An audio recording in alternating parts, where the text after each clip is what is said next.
Hello friend, welcome to my channel. ANM GNM নার্সিংয়ে সরকারি কলেজেতে কোর্স ফি কত রয়েছে, এর সাথে সাথে ফার্স্ট ইয়ার থেকে কি হোস্টেল পাওয়া যাবে তা আলোচনা করব এই ভিডিওর মাধ্যমে। তাই ভিডিওটি শেষ পর্যন্ত অবশ্যই দেখবে। চলো তাহলে আসা যাক মূল বিষয়ে। প্রথমে all government school of nursing west বেঙ্গলেতে কোর্স ফি কত রয়েছে সেটা দেখে নেব। এখানে ফার্স্ট ইয়ারেতে কোর্স ফি রয়েছে 144 টাকা, সেকেন্ড ইয়ারেতে 144 টাকা এবং থার্ড ইয়ারেতে 144 টাকা।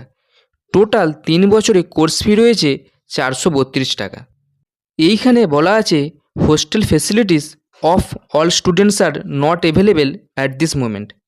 বিষয়টা হলো সাধারণত সেকেন্ড ইয়ার থেকে তোমাদের হোস্টেল দেওয়া হয়, তবে কিছু কিছু ইনস্টিটিউটে ফার্স্ট ইয়ার থেকে হোস্টেল দিয়ে দেয়। এরপর আসছি ইএসআই হসপিটালেতে। এইগুলো সরকারি হলেও কোর্স ফি বেশি রয়েছে।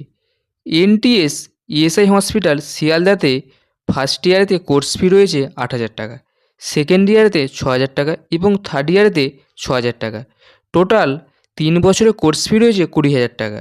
হোস্টেল ফি রয়েছে প্রতি মাসে 4,000 টাকা। এরপর school of nursing central hospital কালনাতে ফার্স্ট ইয়ারেতে কোর্স ফি রয়েছে 42,000 টাকা, সেকেন্ড ইয়ারেতে রয়েছে 17,000 টাকা এবং থার্ড ইয়ারেতে 17,000 টাকা। মোট 3 বছরের কোর্স ফি রয়েছে 76,000 টাকা। এনটিএস ইএসআই হসপিটাল মানিকতলাতে কোর্স ফি রয়েছে ফার্স্ট ইয়ারেতে 8,000 টাকা, সেকেন্ড ইয়ারেতে 6,000 টাকা, থার্ড ইয়ারেতে 6,000 টাকা। টোটাল কোর্স ফি রয়েছে 20,000 টাকা। হোস্টেল ফি রয়েছে এখানে প্রতি মাসে 4,000 টাকা করে। এরপর নার্সিং ট্রেনিং স্কুল বার্নপুর হসপিটালেতে ফার্স্ট ইয়ারেতে কোর্স ফি রয়েছে 45,500 টাকা, সেকেন্ড ইয়ারেতে রয়েছে 15,500 টাকা এবং থার্ড ইয়ারেতে রয়েছে 15,500 টাকা এবং মোট 3 বছরের কোর্স ফি রয়েছে 76,500 টাকা। হোস্টেল ফি রয়েছে প্রতি মাসে 3,600 টাকা করে। এই ছিল সরকারি কলেজগুলিতে কোর্স ফি নিয়ে বিস্তারিত আলোচনা।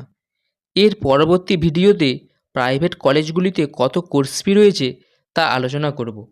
তাই চ্যানেলেতে নতুন হয়ে থাকলে চ্যানেলটি অবশ্যই সাবস্ক্রাইব করে পাশে থাকা বেল আইকনটিতে প্রেস করে দেবে। আর ভিডিওটা যদি ভালো লেগে থাকে তাহলে লাইক করে দেবে। আর তোমাদের যদি কোনো প্রশ্ন থেকে থাকে তাহলে অবশ্যই কমেন্ট করে জানাবে। আজ এই পর্যন্তই, দেখা হবে পরবর্তী ভিডিওতে। সবাই ভালো থেকো এবং সুস্থ থেকো।